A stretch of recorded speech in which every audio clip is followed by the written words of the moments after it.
One day, the Tagaktag family had a picnic in Malumpati Cold Spring.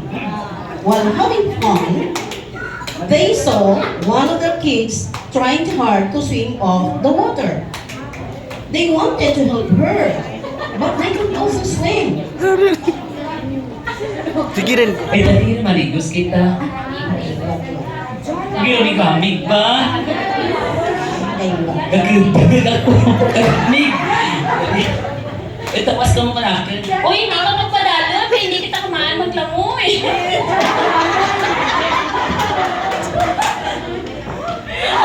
Lala, may nilabas!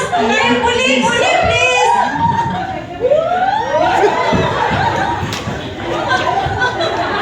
Guyuda, guyuda. And so, we wanted to help her, but they could also swim. So, they think one of the solution to help the kid. So they get a life Vest vest and floater. help the kid.